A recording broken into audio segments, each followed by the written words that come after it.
listeners. Kathy Lawless, Life Story Curator, bringing you this podcast series, How Did I Get Here? A series of interviews designed for people who are just starting out in their careers, in transition, or maybe they're stuck, or maybe they're reinventing themselves. And giving them access to stories from other people who have been through what they've gone through, with the hopes of recognizing that you're not alone. And oh, by the way, there's a number of ways to get through all of those scenarios. Today, I'm very excited to be interviewing Helen Raleigh. Hello, Helen. Hi, Kathy. And Helen is a CFA, and she is the founder and chief investment officer of Meadow Advisors, and she's also an author. So, well, talk about reinventing yourself and having quite an elaborate career. So we'll get to, in a minute, what are all of those things and what gives you really a lot of juice these days. Sure. But I like to start with the icebreaker question so that we get to find out kind of who you are and who you got to be the person who you are today. So why don't you start off by telling us where you grew up and kind of, about your family, where you are in the birth order, and how all of that influenced you. Thank you, Cassie. I'm very honored to be on your show today. I listened to some of those very exciting stories that you did through your podcast. So glad to be part of it. I was born and raised in mainland China. And I actually wrote a book, that's my first book, called Confucius Never Said. It's about my family's story, including my own birth story. So I grew up... Well, how old were you when you wrote your first book? Oh, thank you. I wrote it a couple of years ago because my parents are getting old, and I feel it's a responsibility. I should write their story. They have amazing stories in my book. The book actually starts from my great-grandfather, and he's an amazing guy. So yeah, it's a long family history of that book. As for me, I was born and raised in China, and I was in the birth order, I'm the youngest. I have an older sister and an older brother. I know when people heard that I have siblings and I came from China, the first question always, how could that be? I heard that China has one-child policy. And I always hesitate because I don't want to let them know how old I am. So I said, well, China doesn't always have the one-child policy. China started the one-child policy in 1980. Oh, really? I thought it was older than that. It was not older than 1980, okay. Yeah. So people who born before that usually have siblings. That's as much as I will tell regarding my age. And you mentioned earlier about how birth order will impact someone. I have to say that I grew up in a very loving family. My dad is an engineer. My mom is a doctor.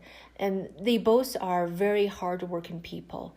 And in China's old system, they didn't get to choose where they can go to school, what they could study, and where they could even work after they graduate. Basically, the government decided everything in their life. Wow. So they came from two different cities. Wow. Did the government decide, could they pick what profession they wanted, or was that determined for them too? Well, so... not necessarily professions, more like a major. So in my book, I mentioned how my mom, she's really into art. But art was considered dangerous profession in China because art, it will influence people, and the government only wants you to influence people a certain way. You can only allow certain expressions. So my grandfather basically talked her out of it. So she went to nursing schools, and then she became a doctor later. Oh, okay. And so it was not purely her choice. And actually, when she came to America a decade ago to visit me, I hosted an art show for her. Here's all the paintings you see. Those are all my mom's paintings. And she picked up a paintbrush when she retired, and now she's actually quite good. Because she always had that talent. She just didn't get to choose to do it. So you helped fulfill that dream for her. Well, she did it for herself. I just helped honor her. Yeah. So that's kind of an example. But anyway, so my parents came from two very different cities in China. After they graduated from school, the local government the school assigned them to another location. So they were transplanted in that location, and they met and fell in love there. And then they have 3 children, including me. And so my families are very loving, and my siblings are very kind people too. So I grew up very protected. But at the same time, because I'm the youngest, I think my parents give me more leeway than they did. And of course, the oldest always says that, right? Yeah, the oldest said that too, and I think it's true. I think I truly benefited. When we talk about later, how did I get here? I think I truly benefited for being the youngest of the family. I'm more adventurous compared to my siblings, and I got to do things they didn't get a chance to do, mainly because I was born at the right time, basically. You know, because when I was a teenager, China started opening stores to the outside. China started economic reform. So the China that later I grew up in my teenage years was very different from my siblings and from my parents, you know, their generations. So I truly was very fortunate to be born at the time I was born. Yeah. What's the age difference between your siblings? So my sister is 6 years older than me. My brother is about 4 years older than me. So even in a short time span of 6 years, things changed so much in your country that wow, that it changed how you grew up. Wow, yes. Very exciting. So as a young person, did you play sports or instruments or dance, or what kind of were your hobbies? And so it's funny. We're probably about the same age, but we have very different childhood. Because in China, when I growing up, it was still very especially pre-teens. It's still very strict communism. It was before the economic reform, before China opened up. So everything was very restricted. I lived on food rations. So every family get the food stamps. Everybody, how much rice I could eat, it was limited every month by the government. Wow. Yeah, and so we get no instruments, we get no sports. I play no sports, and the only thing we get to do was like track and field, because it didn't require much, equipment, and I didn't get to do dancing. The only musical things I participated was group singing. It was because under communism, individual expression has been highly discouraged. So you always wanted to belong to a group, to be part of the group. So we rarely have individual competition. It's always a group competition. Same thing with singing. So we always sing as a group, but not individually. So nowadays I regret that I never learned how to play instrument. I know I still have time to do it, but it's just one of those things I wish I picked up when I was young. I learned something. So we have very different childhood. Very different. Yeah. Very different, yes. Well, thank you for sharing that. That's what's so powerful, I think, about these interviews, is that we get a little bit of a glimpse inside of what it was like, and it is so different. So thank you for sharing that. Now, how many languages do you speak then? Well, so I obviously speak English and Chinese. I also learned a little bit of German when I was working for Mercedes-Benz here in Detroit. So I would say 2.5. 2.5 languages. Yeah. That's more than my one. Thank you. Okay, so shifting gears just a smidge, where do you put yourself on the fun meter on a scale of 1 to 5? On a scale of 1 to 5, fun meter, measured by, am I being fun? That's a difficult question, actually.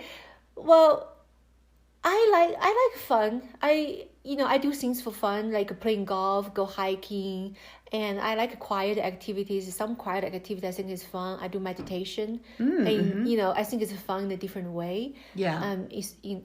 So I guess fun depends on people. To me, maybe fun is not the right word, but enjoyment. Okay. To me, read a book, to other people it's not fun. To me, it's enjoyment. Yeah. Especially read a good book.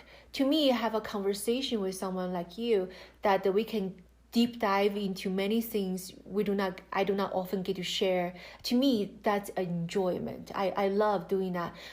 I'm the kind of person, if I go to a networking event, I will not focus on handing out 100 cards, shaking 100 hands.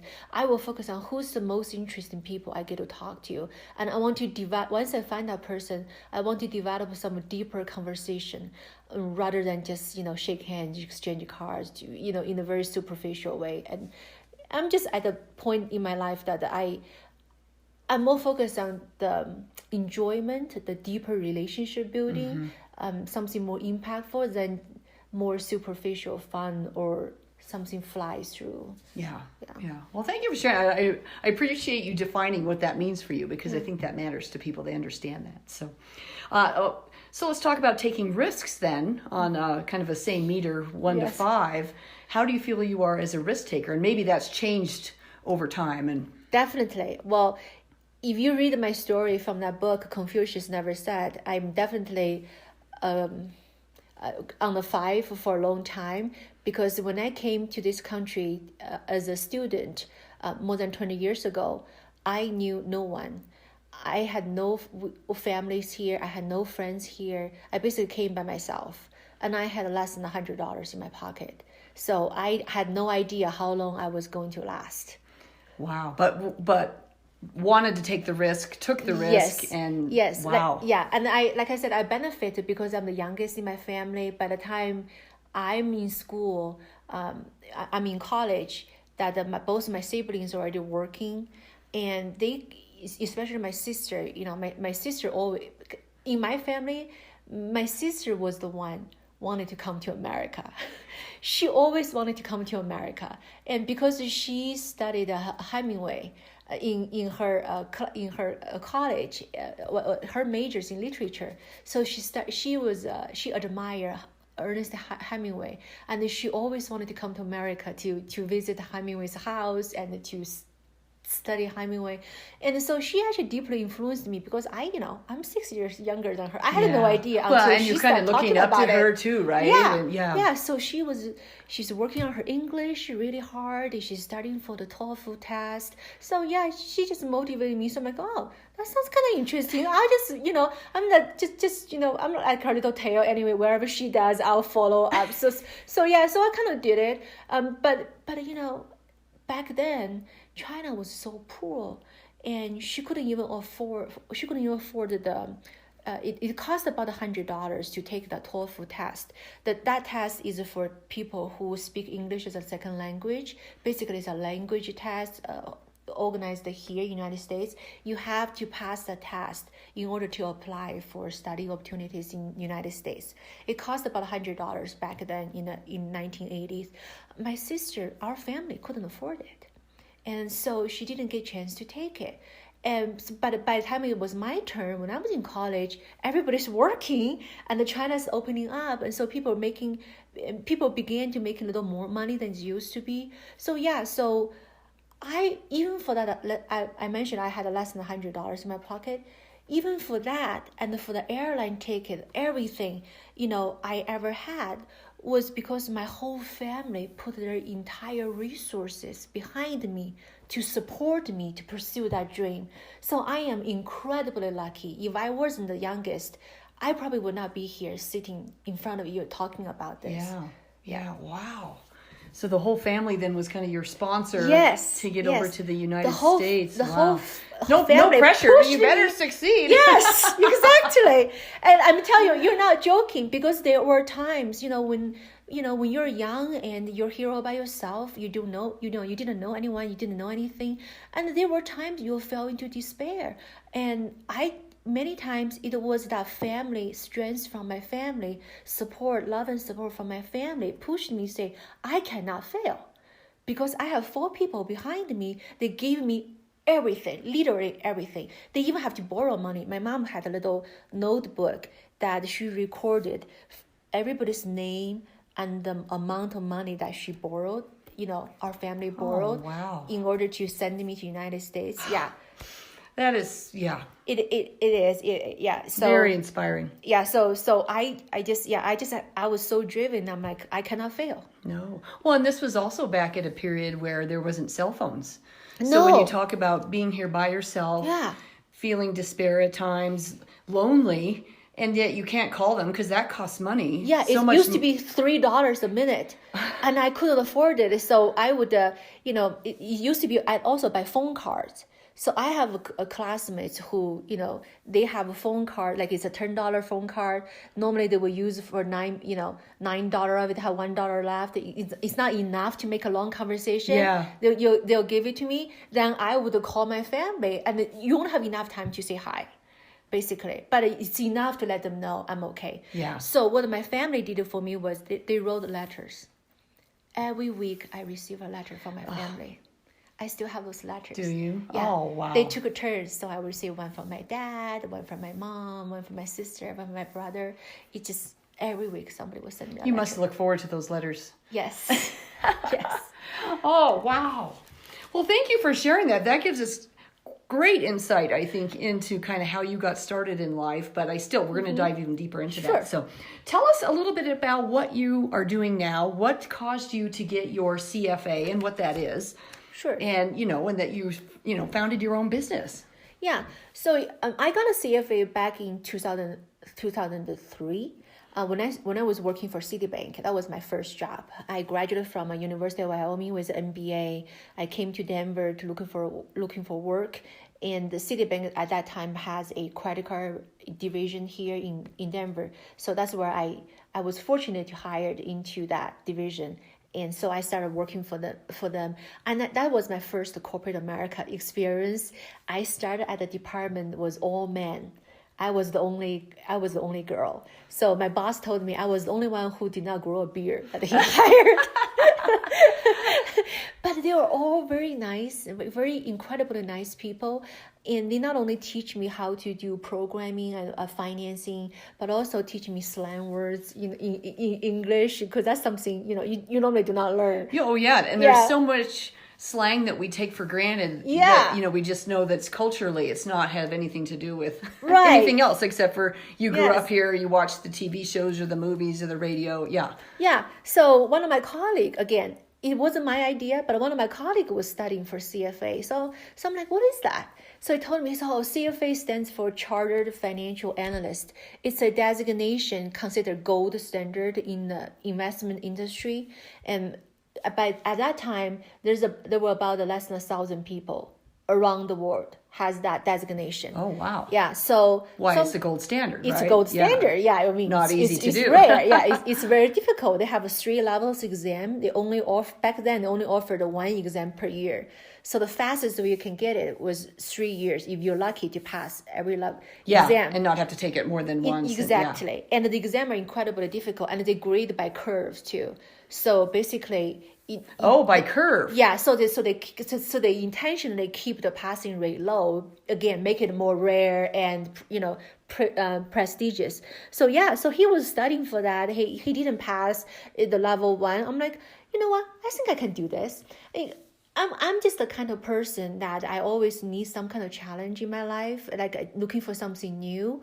And I can never sit still, just live one way. Mm-hmm. So once he showed me there's something else, another goal setting basically, and that's something else I can get. I'm like, oh yeah, I can do this. So I got my CFA back then in 2003, but I didn't really get to use it because I was working in a credit card division. Not investment. Not investment.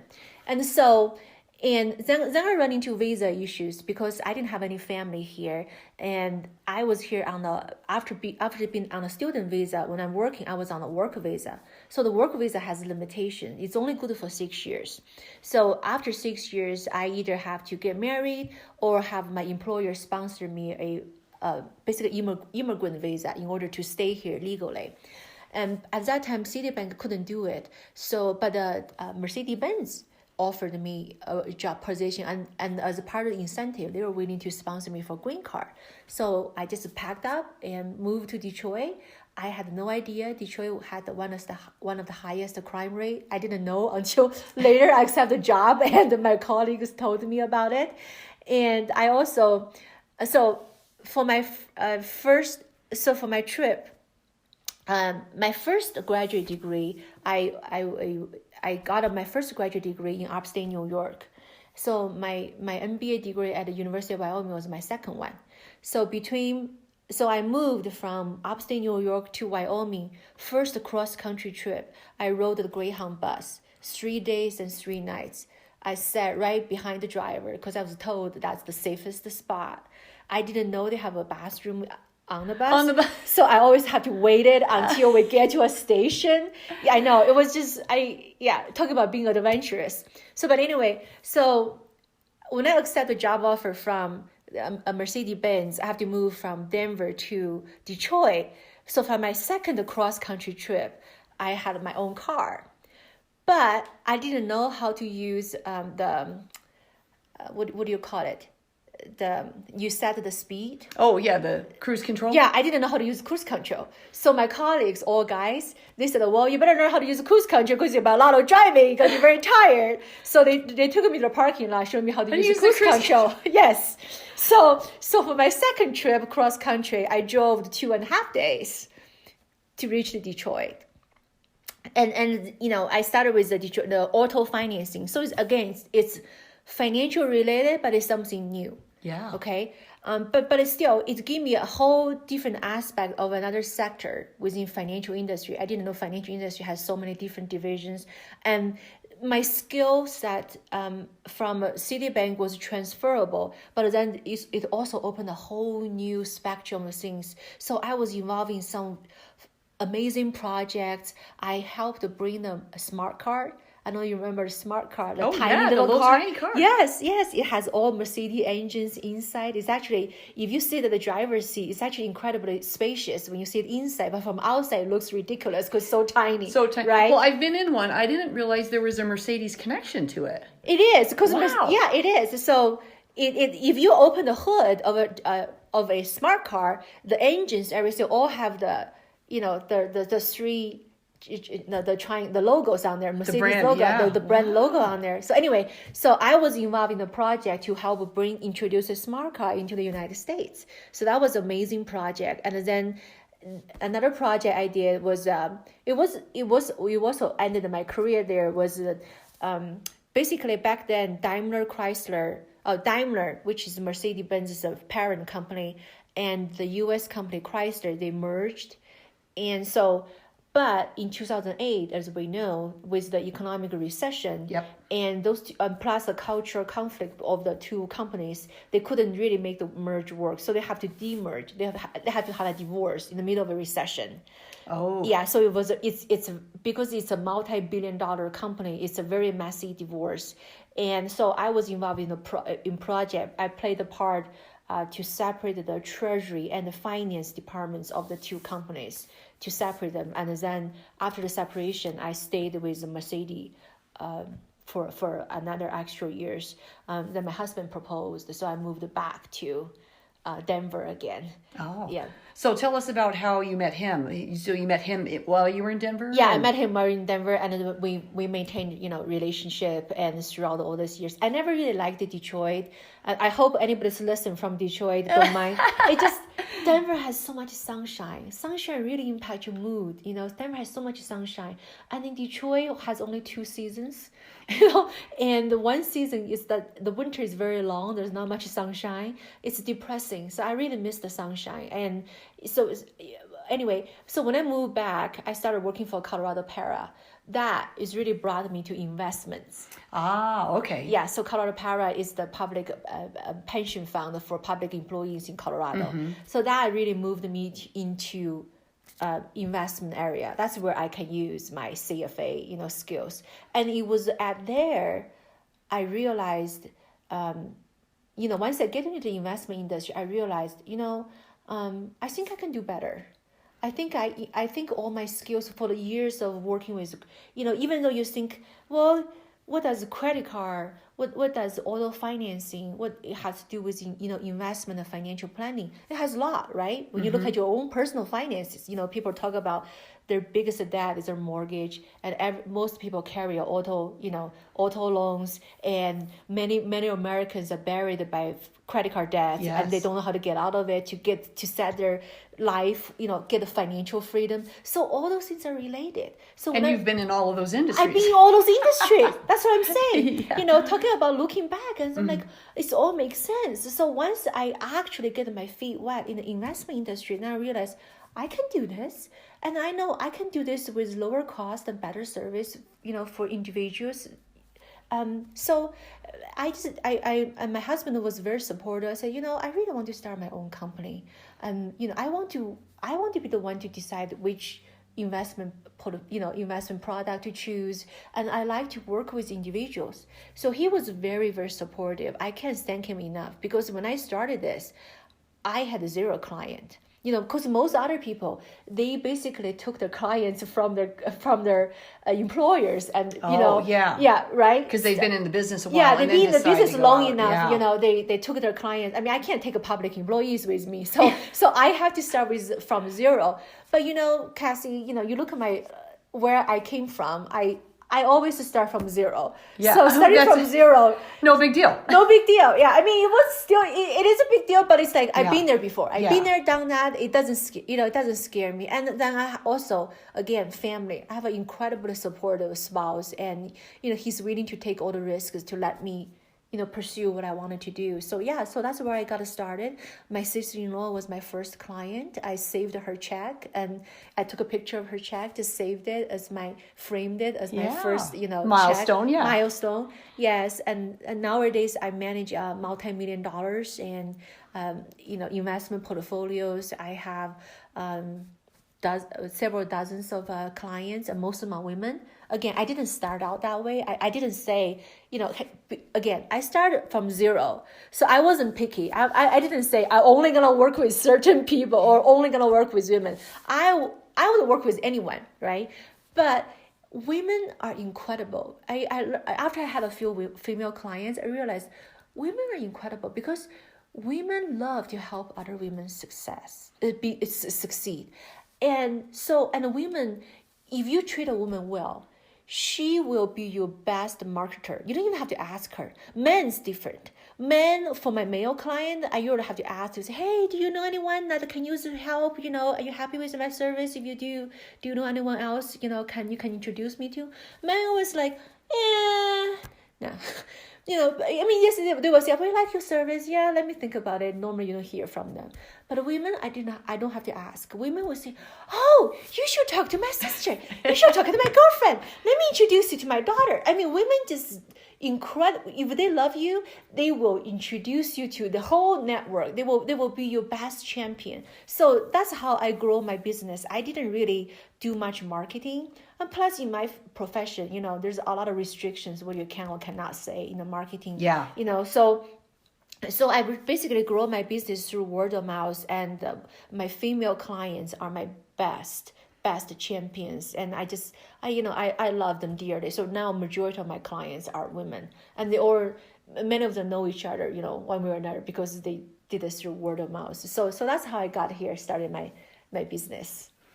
Wow. Well, that's quite the journey. And I'm guessing that when you were leaving China to come to the United States, you hadn't really thought about that as your journey.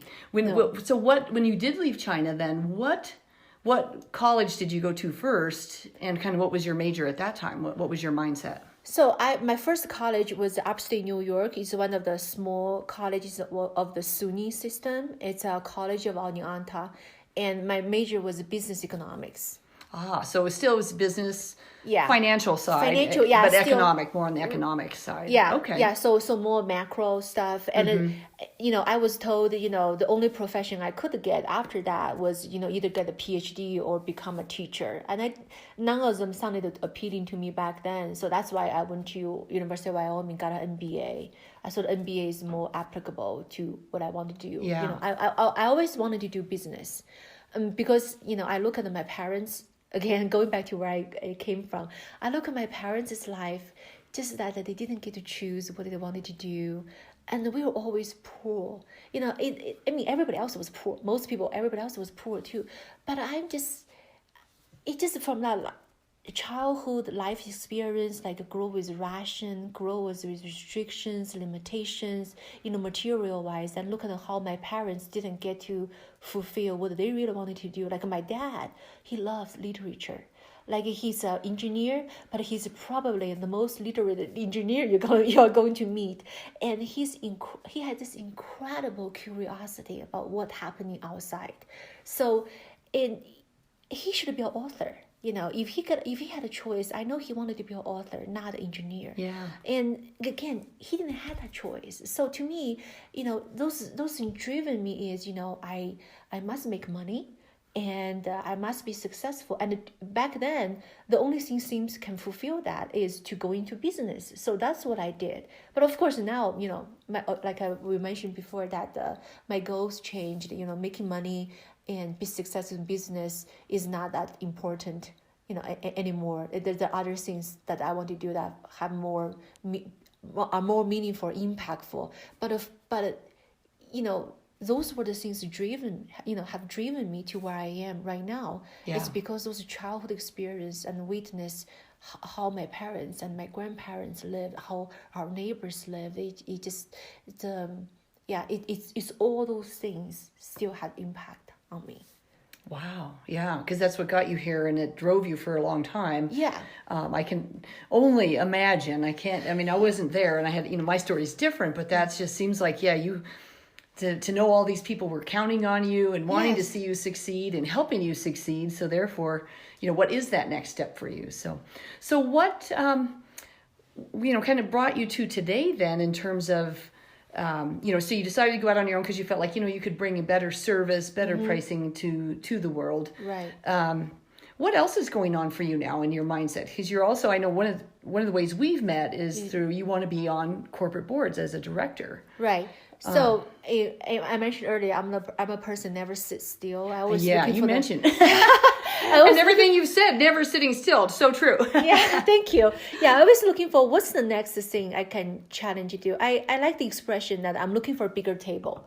I'm looking for a bigger table where I can meet impactful, influential people, and I can do more impactful things. That's why I got certified to be a corporate board directors, because I want to because corporations, if you look at where are the most impactful places in today's environment, right? The government, obviously, and then corporations. Corporations play a big role in our life. They have all our data.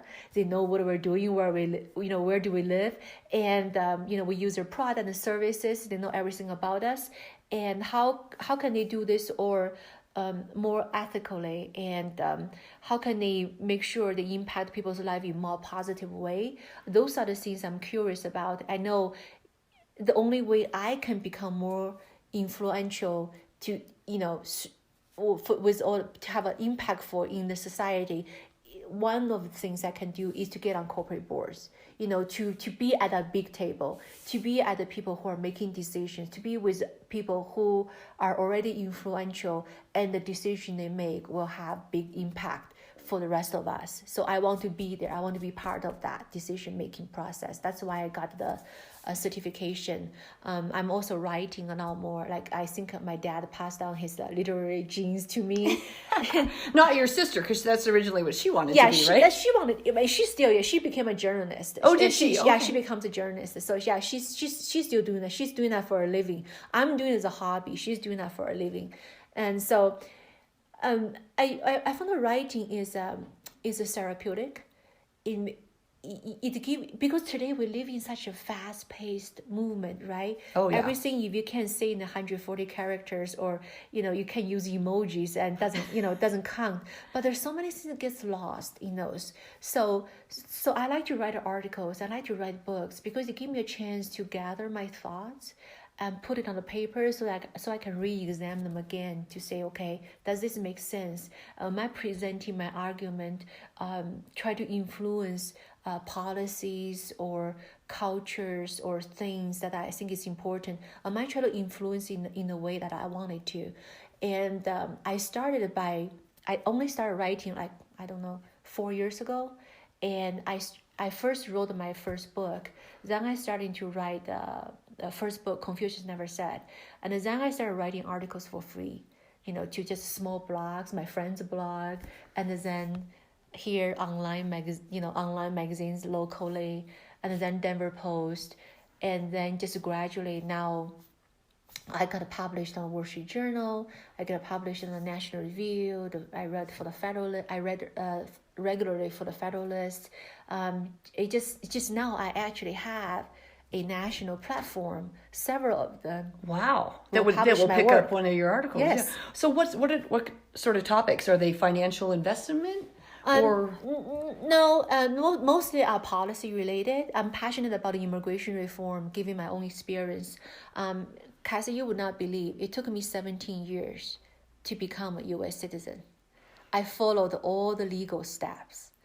It takes incredible amount of persistence. And do all the 17? Do all the steps require 17 years, or is it just there was delays and challenges and obstacles, or what? Because I would guess you are not someone who lets those things bother you. Or let those things it didn't stop bother you. me. It didn't bother. I didn't know when I first started. I didn't know it's gonna take that long. Mm-hmm. And so what caused it is because it's just the way how immigration law is designed. It favored people who already have families here, because I did not have families here. So my path to citizenship is very limited. And so basically, I first have to get a residency. In order to get a residency, remember I mentioned earlier that I need an employer to sponsor me because I don't have any family relation here. So that took a long time. So basically, the 17 years counts from the time I was a student. Then I started working on a temporary visa. And then Mercedes decided to sponsor me with a employment-based green card, which is residency. And I stuck in that process for 5 years. Nothing improved.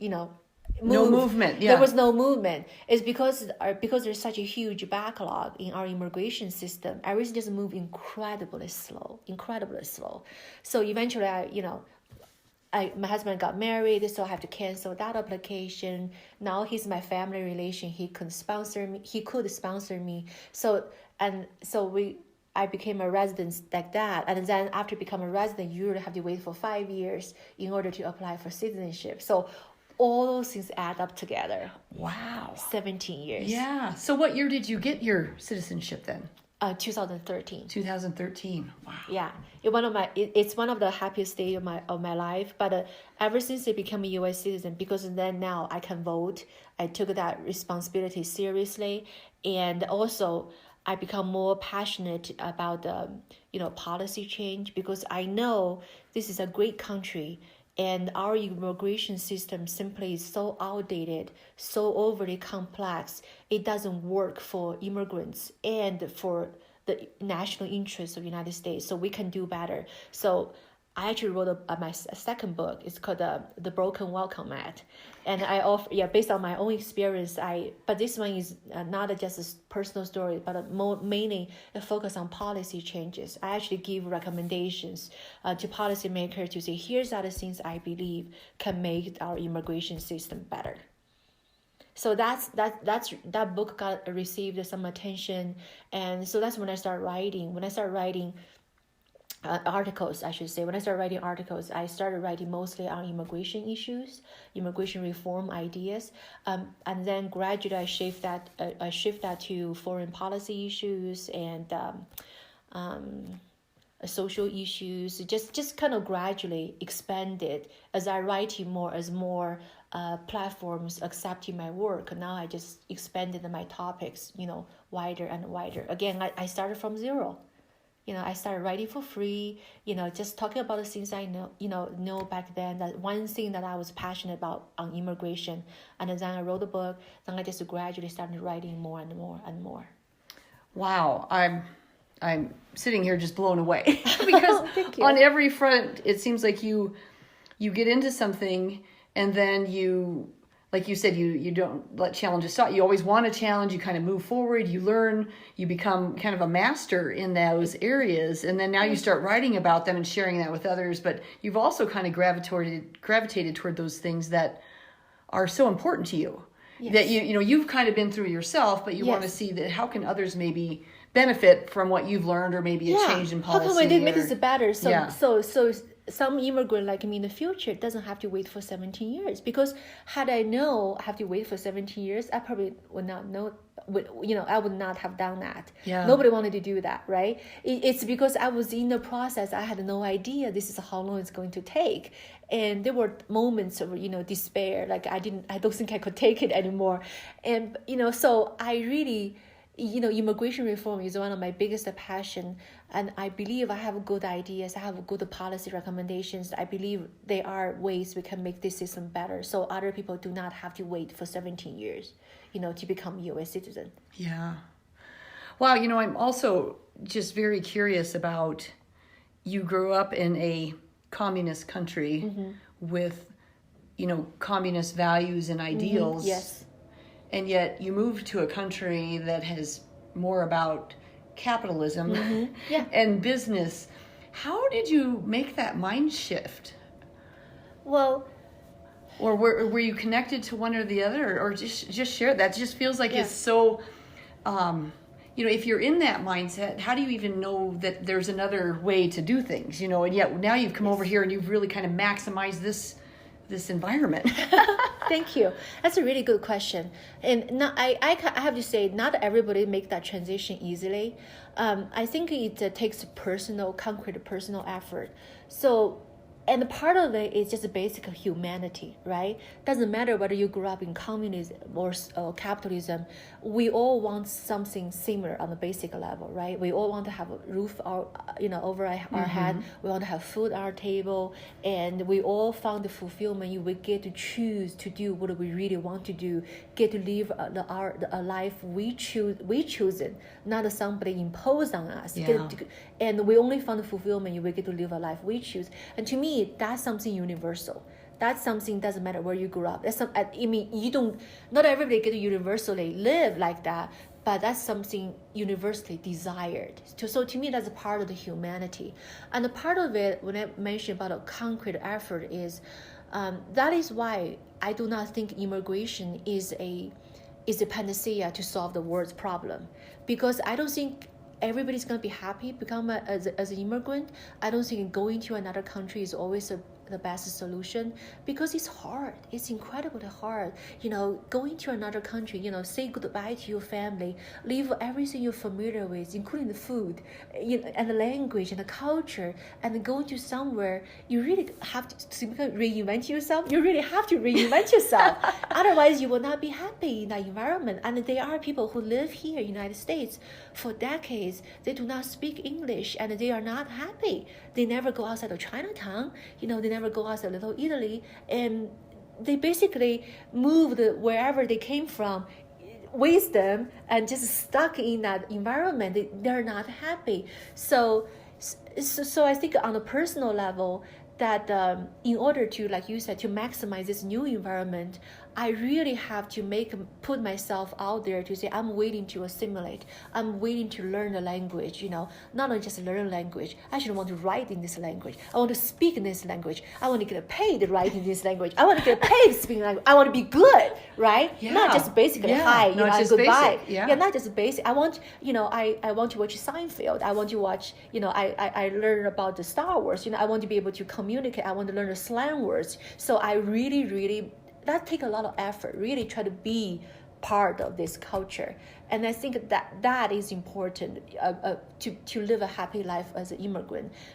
Not everybody can do that, and I don't blame anyone. It's on an individual level, it's an individual choice. Yeah. But to me, it's a key to success as an immigrant is, are you willing to not forget about your culture, but are you willing to embrace this new culture, embrace to be part of, make a concrete effort, every day. It's not a one-time thing. To me, I'm still making effort. There's still things, people are saying, I have no idea, right? There's still things like when I watch some, like when I watch Family Guy or South Park, half the things they say in the show I do not understand because they have so many cultural references and the slang words I just don't understand. So to me, the whole simulation is not a one-time deal. It's going to be a lifelong project. Yeah, it is. But you have to be willing to do that, right? And to me, the beauty of things is, that does not mean I have to give up my culture.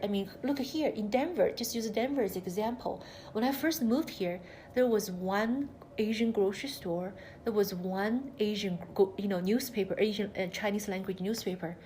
Now there are like a dozen Asian grocery store. There are 4 Chinese language newspaper, and there are many actually pretty decent Chinese restaurant, and Vietnamese restaurant, Korean restaurant. So with all this immigrant coming, I'm really not that far from the Chinese culture where I came from either. So I get to live the best of both worlds. To me, that is really a happy medium that I am at right now. And that's also a reflection of the diversity our country that has to offer. We really are more like a not necessarily melting pot or salad bowl, however you like to describe it. But the United States, with our incredible openness and the freedom we have, you get to choose how you want to live your culture, or what is your culture, or a combination of cultures. It's just, as an immigrant who live in a totally different environment, I just appreciate this so much more. And I always tell people, you really have to live in the darkness, then you get to appreciate light more. If you always live in the sunny places, right, you're like, oh, this is boring. Like I keep telling people, no, this is not boring. This is not typical. What you have is not boring and typical. And you have no idea how lucky you are. Yeah. And I'm grateful every day how lucky I am.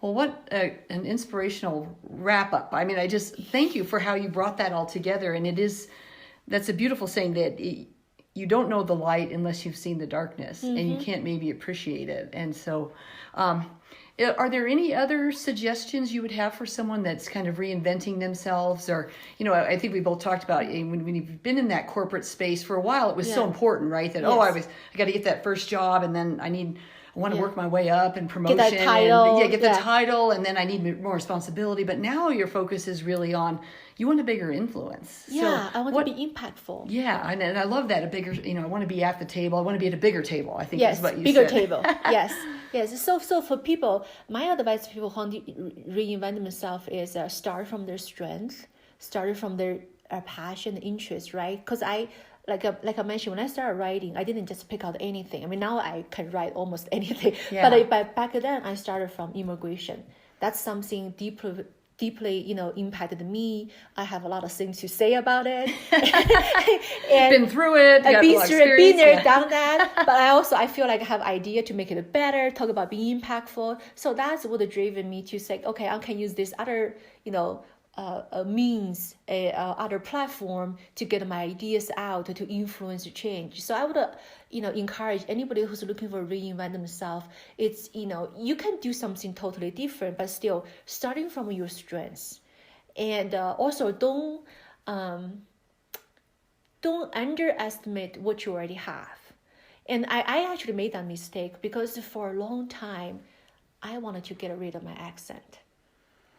Oh. Yeah, because people always ask me where I came from, and after you answer that 100 times, you get tired of it because I got the sense, okay, even though they probably did not mean that, but I feel like every time I'm being asked, that means they think I did not belong here. I mean, I don't think everyone think that way, but it just That's kind of a place you were coming from. Yeah. Exactly. Your own mindset, right? Exactly. Mm-hmm. Yeah. So I feel like my accent is betraying that somehow I do not belong here or something. And so for a long time, I considered that as a weakness. I took a language classes. I wanted to get rid of my accent. But guess what? Once I start talking about, not just writing about immigration reform, once I start talking about immigration reform, and people appreciate it because I don't even have to announce I'm an immigrant. They know I come from somewhere else, right? So you have credibility right off. Exactly. So my accent give me the credibility and authenticity. Mm-hmm. The people will actually, instead of, because immigration is a highly, highly divisive topic, right? Very much so. Yeah, depends on who bring it up. You can immediately put a barrier. Like nobody wanted to listen for the next sentence. But for me, as somebody who speaks with accent, and actually I open doors. People at least, even if they don't accept all my suggestions, but at least they're willing to listen because they know I have that experience, I have that authenticity. So to me, I'm like, oh, something I used to think was a weakness and I tried so hard to try to get rid of it, it's actually a strength. So that's my suggestion also to someone who's looking to reinvent themselves. Maybe do an inventory to what you have and don't underestimate you. Because something you think you are not good at or something you think is not good, you think is not good, depends on what you're doing. it may actually come back as your strength, something that actually can help propel you to where you wanted to go next. Wow. That is powerful. Thank you. And vulnerable. So thank you for sharing that, because that's something very personal going on for you. And we all have that, right? We all have a piece of, well, am I good enough, or which part of this? Or sometimes you don't even know what your core competencies are because they just come natural to you, and you don't know until you're talking to someone else that, oh, wait, that you don't think that way, and I think this way, and that was so easy for me. But then there's other things you think that are so easy for you that are hard for me. So yeah, I've been through several of those things myself. So right. And even we offer last piece of advice, just to all of us is, if you can, whenever you talk to someone, just help build them up. Because the person who told me that my accent is my strength, that really helped me. Because after I throw so much money and time try to get rid of my accent, after that one conversation, because the trusted advisor, so I'm like, you know what? He's right. I should never have to done this anymore. I'm gonna carry my accent proudly. I mean, there's still ways to improve, right? Because you speak with accent, so I learned to try not to speak too fast, make sure I enunciate the words better, so people can still overcome my accent, pay attention to the content of what I'm about to say. So there's still things you can pay attention to, but when he built me up in that way to say that is your strength, don't worry about it. That give you authenticity, that give you credibility. That just relieved me so much. So I would encourage all of us when we talk to other people, just try to build other people up. You never know what you say is gonna help propel them to another incredible success.